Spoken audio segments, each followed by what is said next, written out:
মৰমৰ ছাত্ৰ ছাত্ৰীসকল, তোমালোকক মই মোৰ চেনেলটোলৈ স্বাগতম জনাইছোঁ। আজি মই অষ্টম শ্ৰেণীৰ ইংৰাজী পাঠ্যপুথি ছানবীম ইংলিছ ৰিডাৰ 3ৰ lesson 4 Doksri learns about the panchayat লেচনটো অসমীয়াত আলোচনা কৰিম। গতিকে তোমালোকে ভিডিঅ'টো প্ৰথমৰ পৰা শেষলৈকে চাবা।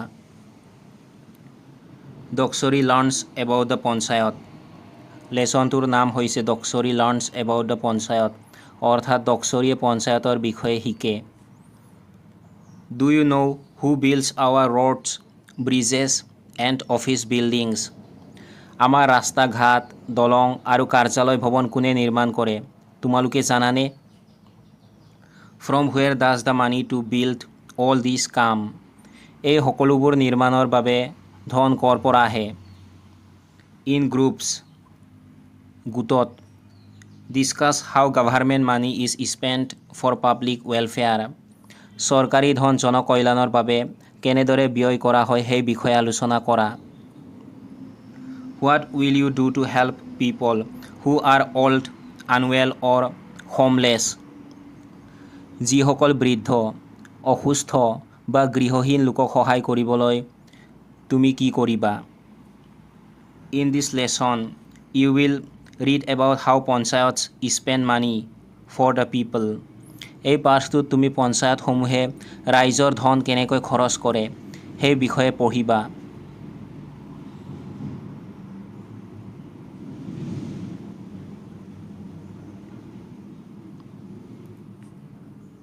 Doksori is a student of class 8 of Disangmukh জনজাতি হাই স্কুল। দিচাংমুখ জনজাতি হাই স্কুলৰ অষ্টম শ্ৰেণীৰ ছাত্ৰী ডক্সৰী। হাৰ বাবু, বাবু মানে হৈছে মিচিং ভাষাত ফাদাৰ, কনকে Mili takes her to school on his bicycle. তাইৰ বাবু দেউতাক কনকে মিলি তাইক চাইকেলেৰে স্কুললৈ লৈ যায়। She loves the bicycle ride for she gets to know new things every day. তাই চাইকেলত উঠি ভাল পায় কাৰণ তাই প্ৰতিদিনে নতুন নতুন কথা জানিবলৈ পায়। Doksori means a necklace of beads the Missings usually wear in festival time. Doksori মানে মিচিংসকলে সাধাৰণতে উৎসৱৰ সময়ত পিন্ধা মণিৰ হাৰ। নেকলেছ মানে হৈছে হাৰ, বিটছ মানে হৈছে মণি। সেইটো তোমালোকে মনত ৰাখিবা। ডক্সৰী দিচাংমুখ জনজাতি হাই স্কুলৰ অষ্টম শ্ৰেণীৰ এগৰাকী ছাত্ৰী। তাইৰ দেউতাকৰ নাম হৈছে কনকে মিলি। তোমালোকে এইটো মনত ৰাখিবা। ডক্সৰী, প্ৰথমতে ডক্সৰীয়ে সুধিছে, is not that your panchayat office বাবু? সেইটো তোমাৰ পঞ্চায়ত অফিচ নহয়নে বাবু? কনকে মিলি, ডক্সৰীৰ দেউতাকে কৈছে, য়েছ মাই চাইল্ড, হয় মোৰ সন্তান। It has got a new sign board, ইয়াৰ এখন নতুন চাইন বৰ্ড আছে। ডক্সৰী, ডক্সৰীয়ে কৈছে, but what is a panchayat babu? কিন্তু পঞ্চায়ত কি বাবু? কনকে মিলি, কনকে মিলিয়ে উত্তৰ দিছে, লং এগো ডক্সৰী, বহু আগতে Doksori, panchayat meant a system of governance by 5 elderly men called পঞ্চ গ্ৰামীণ প্ৰমুখ। পঞ্চায়তৰ অৰ্থ আছিল পঞ্চ গ্ৰামীণ প্ৰমুখ নামৰ 5জন বৃদ্ধ পুৰুষৰ শাসন ব্যৱস্থা। Their word was the rule, তেওঁলোকৰ কথাই আছিল নিয়ম।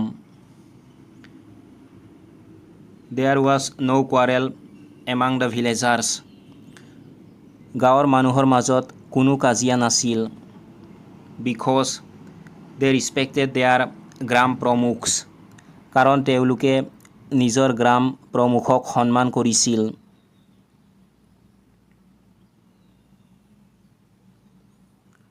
Doksori, you are not old and yet you are in the panchayat. দক্সৰীয়ে কৈছে তুমি বুঢ়া নহয় তথাপি পঞ্চায়তত আছা। কণকে মিলি দেউতাকে উত্তৰ দিছে ইউ চি বুজিছা nowadays anyone who is above 21 can contest panchayat elections। nowadays মানে হৈছে আজিকালি anyone who is above 21 can contest panchayat elections। 21 বছৰৰ ওপৰৰ যিকোনো ব্যক্তিয়ে পঞ্চায়ত নিৰ্বাচনত প্ৰতিদ্বন্দ্বিতা কৰিব পাৰে। A panchayat is the body that is responsible for the development of villages। Panchayat হ'ল গাঁৱৰ উন্নয়নৰ দায়িত্ব লোৱা সংস্থা। বডি মানে হৈছে সংস্থা, ৰেছপন্সিবল মানে হৈছে দায়িত্বশীল, ডেভেলপমেণ্ট অফ ভিলেজেছ মানে হৈছে গাঁৱৰ উন্নয়ন, ডেভেলপমেণ্ট মানে হৈছে উন্নয়ন। The panchayat is a very important institution for social change. সামাজিক পৰিৱৰ্তনৰ বাবে পঞ্চায়তখন অতি গুৰুত্বপূৰ্ণ অনুষ্ঠান। ইনষ্টিটিউশ্যন মানে হৈছে অনুষ্ঠান। ইউ নৌ তুমি জানা। The Constitution of India grants power to the panchayat to raise taxes, plan development schemes and work for local development. অৰ্থাৎ ভাৰতৰ সংবিধানে পঞ্চায়তক কৰ সংগ্ৰহ কৰা, টু ৰেইজ টেক্সেছ মানে হৈছে কৰ উঠোৱা বা সংগ্ৰহ কৰা, প্লেন ডেভেলপমেণ্ট স্কিমছ মানে হৈছে উন্নয়ন আঁচনিৰ পৰিকল্পনা কৰা, and work for local development মানে হৈছে স্থানীয় উন্নয়নৰ বাবে কাম কৰাৰ ক্ষমতা প্ৰদান কৰে। পঞ্চায়তে অৰ্থাৎ ভাৰতৰ সংবিধানে পঞ্চায়তক কৰ সংগ্ৰহ কৰা, উন্নয়ন আঁচনিৰ পৰিকল্পনা কৰা আৰু স্থানীয় উন্নয়নৰ বাবে কাম কৰাৰ ক্ষমতা প্ৰদান কৰে।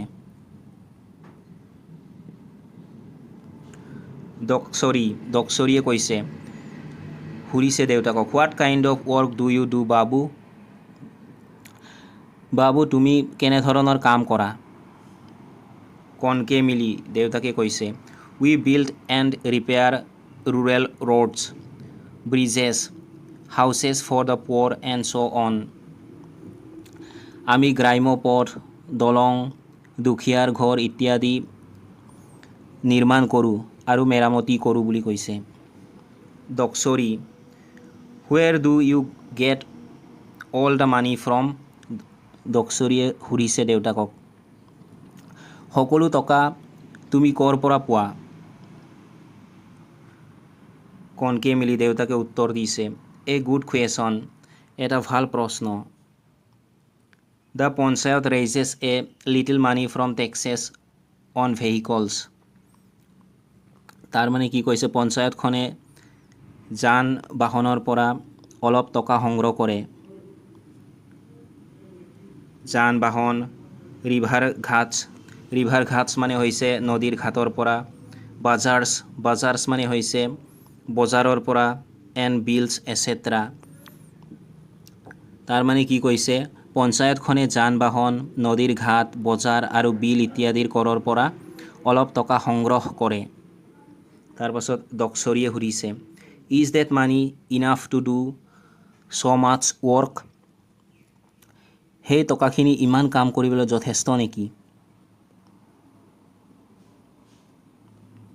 কণকে মিলি দেউতাকে উত্তৰ দিছে we get N annual grant from the panchayat and rural development department of the government. চৰকাৰৰ পঞ্চায়ত আৰু গ্ৰাম উন্নয়ন বিভাগৰ পৰা আমি বাৰ্ষিক অনুদান পাওঁ। এনুৱেল গ্ৰাণ্ট মানে হৈছে বাৰ্ষিক অনুদান। The local MLA or ministers can also contribute substantially if they wish। স্থানীয় বিধায়ক, লোকেল MLA মানে হৈছে স্থানীয় বিধায়ক, মিনিষ্টাৰ্ছ বা মন্ত্ৰীসকলেও যথেষ্ট অৰিহণা যোগাব পাৰে ইচ্ছা কৰিলে। দক্ষৰীয়ে এইবাৰ সুধিছে, Why don't you build a house for poor Dhaniram বাবু? বেচেৰা ধনীৰামৰ বাবে তুমি কিয় ঘৰ সাজি নিদিয়া বাবু? এইদৰে সুধিলে। এইবাৰ কণকে মিলি দেউতাকে উত্তৰ দিব, Dhaniram, the man with no' legs. Dhaniram, ভৰি নথকা মানুহজন। We did build a house for him last year, but he left it after his mother died. তাৰমানে কি কৈছে দেউতাকে, আমি যোৱা বছৰ তেওঁৰ বাবে ঘৰ এটা সাজিছিলোঁ, যদিও মাকৰ মৃত্যুৰ পিছত তেওঁ এৰি থৈ গৈছিল। Differently abled people like him need help with their daily chores, as you know. তাৰমানে কি কৈছে, তেওঁৰ দৰে বিশেষভাৱে সক্ষম, ডিফাৰেণ্টলি এবল্ড পিপল মানে হৈছে বিশেষভাৱে সক্ষম লোক বা মানুহ, তেওঁৰ দৰে বিশেষভাৱে সক্ষম মানুহক দৈনন্দিন কাম কাজত সহায়ৰ প্ৰয়োজন হয়। ইউ ন' তুমি জানা। এইদৰে দেউতাকে দক্ষৰীক কৈছিল।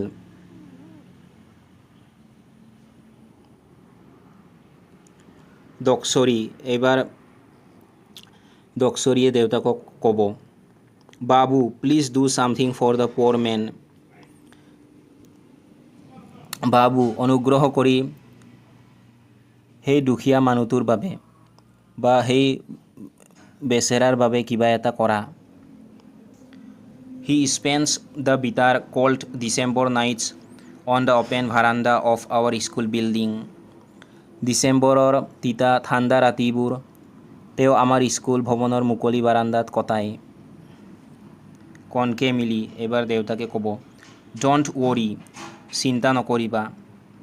We are building a home for people with special needs like him, so that they can live with dignity. আমি তেওঁৰ দৰে বিশেষভাৱে সক্ষম লোকৰ বাবে ঘৰ সাজিছোঁ, যাতে তেওঁলোকে মৰ্যাদাৰে জীয়াই থাকিব পাৰে। Young people like you should do volunteer work there when you can. তোমাৰ দৰে যুৱক যুৱতীসকলে তাত স্বেচ্ছাসেৱী কাম কৰা উচিত যেতিয়া পাৰা। You will see how they learn to do their own chores and also paint, read, play games and enjoy other hobbies. তুমি দেখিবা যে তেওঁলোকে কেনেকৈ নিজৰ কাম কাজ নিজে কৰিবলৈ শিকে আৰু লগতে ৰং কৰা, পঢ়া, খেল খেলা আৰু অন্যান্য চখ উপভোগ কৰিবলৈ শিকে। You will see how such people can lead normal, happy lives and learn to be independent. তুমি দেখিবা যে এনে লোকে কেনেকৈ স্বাভাৱিক, নৰ্মেল মানে হৈছে স্বাভাৱিক, হেপী লাইফছ মানে হৈছে সুখী জীৱন যাপন, and learn to be independent, independent মানে হৈছে স্বাধীন। তুমি দেখিবা যে এনে লোকে কেনেকৈ স্বাভাৱিক সুখী জীৱন যাপন কৰিব পাৰে আৰু স্বাধীন হ'বলৈ শিকিব পাৰে। দক্ষৰীয়ে কৈছে, থেংক ইউ বাবু, ধন্যবাদ babu. I will help you in the panchayat work. মই আপোনাক পঞ্চায়তৰ কামত সহায় কৰিম।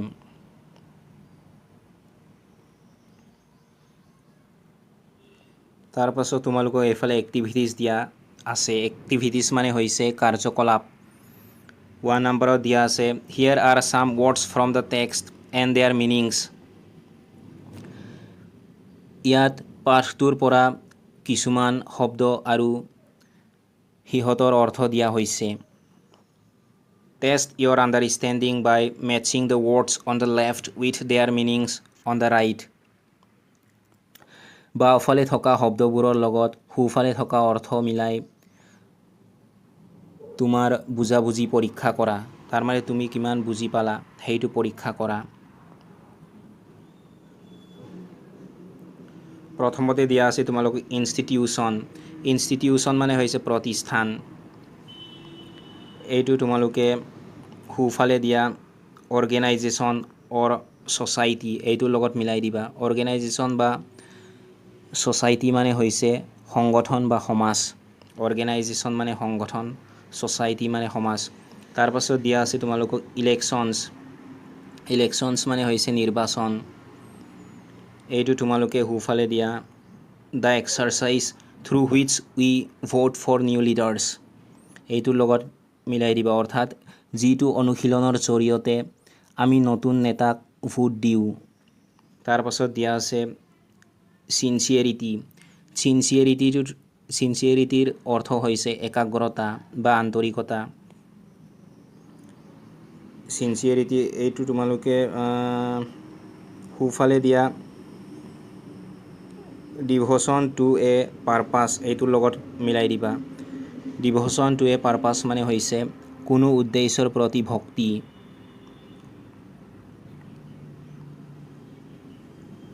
তাৰপাছত দিয়া আছে ডিফাৰেণ্টলি এবল্ড। ডিফাৰেণ্টলি এবল্ড মানে হৈছে বিশেষভাৱে সক্ষম। এইটো তোমালোকে ডিফাৰেণ্টলি এবল্ড এইটো তোমালোকে সোঁফালে দিয়া having a physical or mental condition that makes it difficult for a person to do all the work that other people do এইটোৰ লগত মিলাই দিবা। ইয়াৰ অৰ্থ হৈছে শাৰীৰিক বা মানসিক অৱস্থা থকা যিয়ে এজন ব্যক্তিক আন মানুহে কৰা সকলো কাম কৰিবলৈ অসুবিধাৰ সৃষ্টি কৰে। তাৰপাছত দিয়া আছে স্কিমছ মানে হৈছে আঁচনি। এইটো তোমালোকে স্কিমছ সোঁফালে দিয়া প্লেনছ এইটোৰ লগত মিলাই দিবা। প্লেনছ মানে হৈছে পৰিকল্পনা। তাৰপাছত দিয়া আছে ছাবষ্টেঞ্চিয়েল মানে হৈছে যথেষ্ট বা গুৰুত্বপূৰ্ণ। এইটো তোমালোকে সোঁফালে দিয়া large in size or amount এইটোৰ লগত মিলাই দিবা। লাৰ্জ ইন চাইজ বা এমাউণ্ট মানে হৈছে ইয়াৰ অৰ্থ হৈছে আকাৰ বা পৰিমাণত ডাঙৰ। তাৰপাছত দিয়া আছে ৰুৰেল মানে হৈছে গ্ৰাম্য। এইটো তোমালোকে সোঁফালে দিয়া relating to a village or the countryside এইটোৰ লগত মিলাই দিবা। ইয়াৰ অৰ্থ হৈছে কোনো গাঁও বা গ্ৰাম্য অঞ্চলৰ সৈতে জড়িত। তাৰপাছত দিয়া হৈছে টেক্স মানে হৈছে কৰ। এইটো তোমালোকে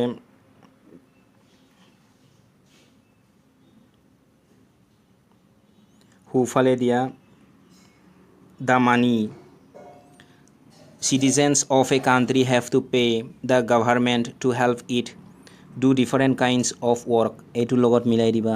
ইয়াৰ অৰ্থ হৈছে দেশ এখনৰ নাগৰিকে চৰকাৰক বিভিন্ন ধৰণৰ কাম কৰাত সহায় কৰিবলৈ দিবলগীয়া ধন।